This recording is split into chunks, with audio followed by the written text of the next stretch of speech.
नमस्कार दोस्तों, आज हम मौजूद हैं सेक्टर 4 विद्यानगर उदयपुर राजस्थान में। आज हम यहाँ पे बातचीत करेंगे एक जाने माने वैद्यज्ञ पंडित रमेश जी आचार्य से, और इसमें साथ देंगे मेरे अग्रज गर्वित आचार्य। प्रणाम।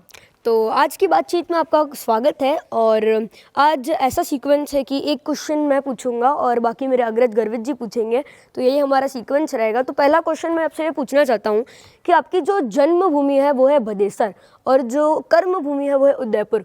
तो भदेसर से लेकर उदयपुर तक जो आपका सफ़र था उसके बारे में आप हमें कुछ बताइए। देखिए, आपने मेरे अतीत का बड़ा ही संवेदनशील मार्मिक प्रश्न पूछा है। हालात और परिस्थितियाँ व्यक्ति जन्म कहाँ लेता है, कर्म कहाँ करता है, ये सब उस विधि के हाथ में है। हम सन 1971 की बात है, तब भदेसर तहसील पंचायत समिति एक संपन्न आदर्श कस्बा, और वहाँ प्रतिभा को परखने के लिए, उभरने के लिए काफ़ी कुछ वहाँ था। किंतु वह गांव बड़ा छोटा, आर्थिक रूप से बड़ा, उपार्जन के लिए कोई साधन नहीं। और उस समय में हिंदुस्तान के 70% लोग करीब करीब आर्थिक दृष्टि से कमज़ोर, विपन्न, आगे की व्यवस्थाएं हिंदुस्तान में नहीं थी। तो हमने उदयपुर को अपना कर्म क्षेत्र इसलिए बनाया कि हम यहाँ श्रमजीवी रह करके और अपनी शिक्षा पूरी करें और कुछ घर वालों को भी आर्थिक रूप से मदद कर सकें। इसीलिए कर्म क्षेत्र उदयपुर को बनाना पड़ा। तो अब जो मेरे अग्रज हैं गर्वित जी, वो आपसे कुछ सवाल करेंगे। गर्वित जी, पहले तो नमस्कार। जैसा कि हमने अभी जाना कि आप भदेसर से उदयपुर आए और आपने बहुत संघर्ष किया, तो जैसा कि हमको पता चला आपकी आर्थिक पृष्ठभूमि उतनी मजबूत नहीं थी, आपने यहाँ उदयपुर आके भी बहुत संघर्ष किया। तो हमें उस संघर्ष के बारे में थोड़ा बहुत बताएं। देखिए, संघर्ष उस समय बड़ा शब्दों में उसको वर्णन नहीं कर सकते, फिर भी वो संघर्ष बड़ा आनंददायक था, सुकून देने वाला था। यहाँ आने के बाद मेरा पहला उद्देश्य यही था कि मेरी शिक्षा जारी रहे। उसके लिए काम तो उदयपुर में मिल रहा था, मैं ऐसा काम ढूंढा कि उससे कुछ घंटे कर लें और उससे अपनी रोजी रोटी चल जाए और शिक्षा पूरी हो जाए। तो हमने सबसे पहले यहाँ आकर के और अखबार की दुनिया में जो 2 घंटे में अखबार दे करके जो अपनी उदरपूर्ति और आवश्यक पैसे कमाए जा सकते थे, वो हमने शुरू किया। और ये क्रम करीब सन 75-76 तक चला, 4 साल 5 साल। उसमें हमने यहाँ से, उस समय में 10+2 लागू नहीं था, 11th किया, first year, second year Rajasthan university से। उस समय में प्राइवेट, चूँकि उदयपुर यूनिवर्सिटी सुखाड़िया यूनिवर्सिटी पहले उदयपुर यूनिवर्सिटी के नाम से था, फिर इसको सुखाड़िया यूनिवर्सिटी बनाया गया, तो यहाँ प्राइवेट एग्जामिनेशन देने का कोई नहीं था। तो हमने राजस्थान यूनिवर्सिटी जयपुर से प्राइवेट स्वयंजीवी छात्र रह करके घर पे ही अध्ययन करके हमारी शिक्षा के क्रम को जारी रखा। और बाद में हमने अपना शिक्षण और अध्ययन और अध्यापन दोनों काम साथ साथ शुरू किए। फिर मैं शिक्षक हो गया, ट्यूशन पढ़ाने लगा, और कुछ समय बाद हमने शिक्षक प्रशिक्षण है तो शुरू में एसटीसी किया, बाद में बीएड किया और हम शिक्षक हो गए। तो शुरुआत हमारी एक हॉकर से हुई, और उस हॉकर में हमको इतना सुकून था कि उससे 2 फ़ायदे हुए। एक तो श्रम के प्रति मेरी निष्ठा बढ़ी, दूसरा चूँकि अखबार टच में रहते थे तो मेरा जीके बढ़ गया, मेरा सामान्य ज्ञान सामान्य लोगों से बहुत ज़्यादा हो गया। आज भी इस उम्र में भी राष्ट्रीय अंतर्राष्ट्रीय राजनीति, अंतर्राष्ट्रीय संबंध, और मुझे इस बात का फ़ख्र है कि मैंने इतनी शिक्षा ग्रहण की कि जो रेगुलर जो स्टूडेंट हैं, लगातार जो स्कूल जाने वाले हैं, वो भी नहीं पढ़े हैं। मैंने 3 में पीजी किया है। सबसे पहले मैंने लोक प्रशासन, फिर हिंदी में और फिर राजस्थानी में। इस तरह से जो एक उच्च शिक्षा जो प्राप्त करनी चाहिए वो की, और परिवार को भी आर्थिक रूप से मदद दी, परिवार को भी संभाला। और आज भी मेरी वही आदत पड़ी हुई है श्रम करने की, मुझे चुप बैठने की आदत नहीं है। तो जैसा कि मेरे अग्रज गर्वित जी के सवाल में आपने बताया कि जो आपकी शिक्षा दीक्षा थी वो काफ़ी प्रेरणादायक थी, आपकी जो यात्रा थी, तो मेरा भी सवाल उस शिक्षा दीक्षा से ही रिलेटेड है। जैसे आपने अपनी शिक्षा दीक्षा प्राप्त की, फिर एक अध्यापक के रूप में आपने अपने करियर की शुरुआत की, तो वो आपका अनुभव कैसा था, उसके बारे में हमें कुछ बताइए। देखिए, बहुत अच्छा प्रश्न आपने किया है ये। मैं शुरू में शिक्षक ही बनना चाहता था, और वैसे उस समय में आप अगर प्रतिभाशाली हैं तो और बहुत परिश्रमी हैं तो आपको रोज़गार संबंधी जैसा आप श्रम करो रोज़गार, मुझे शिक्षक ही बनना था। तो सबसे पहले हमने अपने शिक्षा का व्यवसाय शुरू किया। एक मेवाड़ की बहुत मानी हुई संस्था है महिला मंडल शिक्षण संस्थान, जिसके दयाशंकर जी चौधरी थे, मुझसे बहुत प्यार करते थे, बहुत सम्मान करते थे। उनके साथ काम करने का मौका मिला, हिंदुस्तान को देखने का मौका मिला, उनके साथ जाने का मौका मिला। हम दिल्ली गए, उनके साथ जयपुर गए, उनके साथ हम पहली बार 78 में बॉम्बे गए, और बॉम्बे में भी हम वहाँ संस्था के राजकाज के लिए कुछ चंदा इकट्ठा करना था, उसके लिए वहाँ के राज्यपाल सादिक अली के विशेष मेहमान बने, जो आज भी स्मृतियों में बड़ा अच्छा लगता है। हम उपराष्ट्रपति बीडी जत्थी से दिल्ली में मिले, ऐसे कई हस्तियों से मिले जिन्होंने आज़ादी के संघर्ष में बहुत बड़ा काम किया था। और वो फिर चूँकि हमने कुछ ऐसी परिस्थितियाँ थी, फिर राजकीय सेवा ज्वाइन कर ली। पलाना मावली के पास में है, वो मेरी अच्छी कर्मस्थली रही। आज भी वहाँ के लोग मुझे बहुत प्यार करते हैं। मैंने बच्चों को अपने पुत्रों से भी ज़्यादा प्यार दिया, और वो भी आज मुझसे बहुत सम्मान करते हैं। और मैं सोचता था कि बच्चे ही भगवान हैं, अगर ये बड़े होंगे तो देश के मजबूत कर्णधार बनेंगे। इसीलिए कक्षा में चाहे सरकारी सेवाएं थी, मैं किसी बिना दबाव के, बिना किसी के कहे निरंतर श्रम करता रहता। इसीलिए सारी शिक्षण यात्रा में मेरा जो परीक्षा परिणाम हमेशा उत्कृष्ट रहा, अति उत्कृष्ट रहा। कई बार सम्मानित किया गया, मुझे सम्मान की कोई इच्छा नहीं थी। पलाना में विद्यालय भवन बनवाया, मेरे नाम से किसी और ने अवार्ड ले लिया, उसका भी बड़ा गांव वालों ने विरोध किया। मुझे तो पता ही नहीं था, उस समय संचार के साधन भी नहीं थे। मुझे अवार्ड से नाम से बड़ा, वैसे भी मैं दूर रहा। और उस शिक्षण यात्रा में बहुत कम स्कूल में ही मेरी 35 साल की करीब जो सेवा थी शिक्षक की, वो पूरी हो गई, और मैं एक बहुउद्देशीय व्यक्ति रहा। मैंने शिक्षण में कई प्रयोग किए। गरीब बच्चे किस तरह से होनहार बने, उनको किस तरह से उत्साहवर्धन किया जाए। आज भी वो बच्चे मुझे बहुत याद करते हैं, और जीवन के क्षेत्र में वो बहुत सफल हैं, मुझे मन से याद करते हैं। आज हमारी वही पूंजी है, जब वो मिलते हैं तो हमें बहुत सम्मान देते हैं। हाँ, तो अब मेरा ये सवाल है कि जैसा कि अभी हमने जाना कि आपकी अध्यापक की बनने की यात्रा बहुत छोटी उम्र से शुरू हो गई थी, लेकिन एक सवाल अभी भी ये है कि आपको अभी ज्योतिष के रूप में पहचाना जाता है। तो मैं ये जानना चाहूँगा कि कब आपने ये सोचा कि मेरे को ज्योतिषी सीखनी है, करनी है, और आपने कहाँ से इसकी शिक्षा ग्रहण करी? बहुत सुंदर प्रश्न किया है। देखिए कि ऐसा है कि ज्योतिष तो चूँकि अपना जो सरनेम है वही आचार्य है, तो ये खानदानी है, परंपरागत है, ज्योतिष खून में है। थोड़ी सी हवा पानी मिले तो पौधा अपने आप पनप जाता है।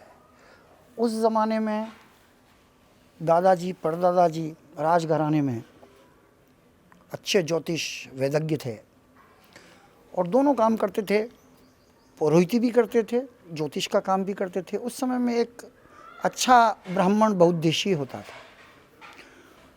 बचपन में ही जब मैं 9th क्लास में था तो भी शौक़ से हाथ देखना, हस्तरेखा का अध्ययन करना, जो मिलता उससे प्रश्न करना। क्योंकि संसार में सीखने के दो ही तरीके हैं, करके सीखो, देख के सीखो। Learning by observation and learning by doing. तो जो परिवार की जो परंपरा थी, मैंने सोचा इसको आगे बढ़ाएं। और एक आवश्यकता भी थी कि मन में तो ये था कि लोक कल्याण के लिए इसको करें। आर्थिक रूप से तो प्रभु ने व्यवस्था कर ही दी, एक अच्छे शिक्षक हो गए और सरकारी शिक्षक हो गए। फिर दूसरा, अध्ययन अध्यापन के द्वारा शुरू से मैं बहुत संतोषी रहा हूँ, इसलिए मैं धीरे धीरे इस क्षेत्र में पढ़ता गया, जिससे जो मिला सीखता चला गया। और आज इस मुकाम पर हूँ कि लोग, कई ऐसे परिवार हैं जो मुझसे बिना पूछे कुछ नहीं करते हैं, आटे में नमक भी डालते हैं जो मुझसे पूछते हैं। ये स्थिति यहाँ तक आ गई, बड़ा सुखद लगता है। और मेरा ज्योतिष करने का एक ही उद्देश्य है, क्योंकि भारतीय संस्कृति और परंपरा में ब्राह्मण को देना सब जानते हैं, एक अच्छे ब्राह्मण को मांगना नहीं चाहिए। और हमने इस परंपरा का पूरा निर्वाह किया है, जो मिला उसमें संतोष किया। और लोग धार्मिक बने, नैतिक बने और संस्कारों का बीजारोपण हो। बच्चे संस्कारों में ऐसे बन जाएं कि लोग कह उठे, अरे वाह क्या बच्चा है। आज जो भी कोई मिलता है, मैं भक्ति पर ज़्यादा जोर देता हूँ, संस्कारों पर ज़्यादा जोर देता हूँ। इससे प्रभु भक्ति द्वारा, ईश्वर में आस्था द्वारा संस्कारों का बीजारोपण होता है और सांसारिक समस्याएं, पारिवारिक समस्याएं, आर्थिक समस्याएं लोगों की स्वतः हल हो जाती है। और लोग समझते हैं कि ये चमत्कारिक ज्योतिषी हैं। ऐसा है नहीं, बस मैंने भक्ति मार्ग द्वारा लोगों को इस ओर प्रेरित करने का एक छोटा सा प्रयास किया है, बिना विज्ञापन के। मैं कोई विज्ञापन में मेरा शुरू से ही विश्वास नहीं रहा है। तो जैसे मेरे अग्रज गर्वित भैया ने भी आपसे पूछा कि आपने आपकी ज्योतिष विद्या कहाँ से शुरू की और आज आप कहाँ तक हैं, तो जब देखें आपके यहाँ बाहर आपके सैकड़ों भक्त बैठे रहते हैं, आपके फ़ोन हमेशा बजता रहता है और आप अपना पूरा टाइम देते हैं अपने भक्तों को, तो आपने उन पर ऐसा क्या जादू किया है? देखिए, इसमें जादू वाली कोई बात नहीं है, सामने वाले की आस्था और समर्पण की बात है। जो भी कोई मुझसे अपनी समस्याएं लेके आता है, यहाँ कोई खुश होकर तो आता नहीं है। सब अपनी अपनी सांसारिक, पारिवारिक, आर्थिक, सामाजिक सब तरह की समस्याएं लेकर के और लोग यहाँ आते हैं। हम उनको इतने आत्मीय भाव से उनकी समस्या को सुनते हैं, उनका आध्यात्मिक उपाय बताते हैं, उनके आत्मविश्वास को बढ़ाने का प्रयास करते हैं। फिर भी एक बात तो मैं स्पष्ट कह दूं कि लोग समझते हैं कि हम भाग्य बदल दें। हम भाग्य बदलते नहीं, हम यहाँ लोगों की मानसिकता बदलते हैं। मानसिकता बदलने से उनकी सब समस्याएं स्वतः हल हो जाती है और लोग जो प्रसन्न होते हैं वो माउथ टू माउथ, मुंह से की गई पब्लिसिटी, विज्ञापन, वो हमारा नाम हो गया और काफ़ी बहुतायत में लोग यहाँ आने लगे। और हम जितने लोग आते हैं सबको ऐसे सुनते हैं कि जैसे वो मेरे सगे हैं, कोई पूर्व जन्म के रिश्तेदार हैं। ऐसा मन से उनका मैं मदद करता हूँ। इसमें न तो मैं आर्थिक रूप से देखता हूँ कि ये आर्थिक रूप से किस स्तर का आदमी है, यहाँ सबके साथ समान रूप से व्यवहार किया जाता है और सबकी समस्याओं का निदान सोचने का भरसक प्रयत्न किया जाता है। तो जैसा आपने अभी सब बताया अपनी पूरी यात्रा के बारे में, ज्योतिषी के बारे में, शिक्षा के बारे में, तो मेरा बस ये सवाल है कि ज्योतिष लोग जीवन की दिशा कैसे बदल सकता है? देखिए, ज्योतिष 5वां वेद माना गया है भारतीय सनातन संस्कृति में, धर्म में। तो ज्योतिष के द्वारा, चूँकि ज्योतिष सीधा भगवान से संबंधित है, इसलिए धर्म और आध्यात्म के द्वारा उसकी मानसिकता को बदला जाता है, उसकी आस्थाओं को परिपक्व किया जाता है, उसके आत्मविश्वास को बढ़ाया जाता है और उसके तुरंत परिणाम आने लगते हैं। लोग आश्चर्यचकित रह जाते हैं। सीधी सीधी बात है कि आप जैसा सोचोगे वैसा बन जाओगे, जैसे आपका कर्म है वैसे आपको फल मिलता चला जाएगा। उसी सिद्धांत को हम लोगों का भविष्य नहीं, मानसिकता बदलते हैं, और मानसिकता बदलने को ही लोग भविष्य बदलना कहते हैं। तो आपसे मैं एक सवाल और पूछना चाहता हूँ कि जो आप इतना व्यस्त रहते हैं अपने भक्तजनों के लिए और अपने परिवार वालों को हो सकता है टाइम नहीं दे पाते हो, तो अगर कभी थोड़ा बहुत तनाव हो जाता है तो आप उसे कैसे मैनेज करते हैं? देखिए, ऐसा है कि जो जितना सफल व्यक्ति होता है उसके उतने ही क्षेत्र होते हैं काम करने के। तो मैं क्या करता हूँ कि जो ज़िंदगी का क्षेत्र कमज़ोर है उस पर काम करना शुरू कर देता हूँ। जैसे पारिवारिक क्षेत्र है, ज्योतिष का क्षेत्र है, शिक्षा का क्षेत्र है, हॉबीज़ है, और जो परिवार की जो मुख्य समस्याएं हैं, जो मूलभूत आवश्यकताएं हैं, उन पर मैं विशेष ध्यान देता हूँ। कई बार नहीं दे पाता हूँ, तनाव पैदा होता है तो उसको तुरंत हल करने का प्रयास करता हूँ। फिर भी कई जगह लापरवाही हो जाती है, एक अनावश्यक शीत युद्ध जैसी स्थिति पैदा हो जाती है, उसको मैं बहुत अच्छा मैनेज करता हूँ। इसी से जीवन के शादी के 48 साल गुजार दिए सफलतापूर्वक। ये मेरे लिए बड़े फ़ख्र की बात है, बड़े गौरव की बात है। मैं अभी भी परिवार के लिए पूर्णतः समर्पित हूँ। तो अभी हमने आपके शिक्षक होने के बारे में, ज्योतिष होने के बारे में जाना, तो अभी हम एक नए पहलू पे आते हैं। आप एक कवि भी रहे हैं, एक ड्रामा आर्टिस्ट भी रहे, तो हमें उसके बारे में थोड़ा बताएं। देखिए, बहुत अच्छा प्रश्न पूछा है, बड़ा खुशी हुई। मूल में ऐसा है कि बचपन जब बदेसर में थे हम, तो किसी ज़माने में वहाँ एक नाटक खेला गया राजा हरिश्चंद्र, और उसमें रोहिस्तास का एक बच्चे का मुझे रोल दिया गया। वो मैंने इतनी सफलतापूर्वक किया कि उस ज़माने में मुझे चांदी के 13 मेडल इनाम मिले। और चूँकि शुरू से संवेदनशील हैं, अभिव्यक्ति की बात है, तो मन की कुछ बातों को करने के लिए लिख देते हैं। तो शुरू में कुछ कविताओं का शौक़ भी रहा, लेकिन हम एक बहुउद्देशीय रहे, और उस शौक़ को, न तो कविता का शौक़ हम पूरा कर पाए, क्योंकि पारिवारिक स्थितियाँ कुछ इस तरह की बन गई कि उसमें सारे शौक़ दफन हो गए और हम कहाँ से कहाँ चले गए। आज भी सोचता हूँ कि वक्त ने पूछा हमसे कि तुम हो कहाँ, वक्त से हमने कहा हम हैं वहाँ, हम थे जहाँ। तो जैसा कि आप अभिनय के क्षेत्र में परिस्थिति की वजह से इतना कुछ नहीं कर पाए, लेकिन अभी जो आप कर रहे हैं वो उससे भी बहुत ऊपर है।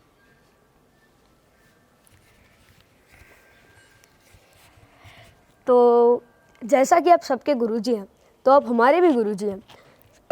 मैं आपसे ये पूछना चाहता हूँ कि आपको सबसे बड़ी जीवन की उपलब्धि क्या लगती है आपकी? देखिए, उपलब्धियों के लिए तो आज दिन तक नहीं सोचा कि कौन सी उपलब्धि अच्छी है और कौन सी नहीं है, लेकिन ये ज़रूर मुझे संतोष है कि मैं जीरो से चला और आज मेरा उदयपुर में आधार है।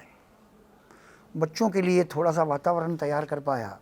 मेरे दोनों बच्चे बड़े सफल और शिक्षा के क्षेत्र में सर्वोच्च PhD कर रखा है। पोते बड़े होनहार हैं और सारा शहर मुझे बड़ा सम्मान देता है। देश विदेश में काफ़ी संपर्क हैं। तो सबसे बड़ी उपलब्धि तो अभी कोई विशेष तो नहीं है। विशेष उपलब्धि जब होगी कि जब मैं फ़ख्र से कह सकूं कि मैं कुछ अभिनय के क्षेत्र में कुछ कर पाऊं। यही मेरे मन की अंतिम इच्छा है।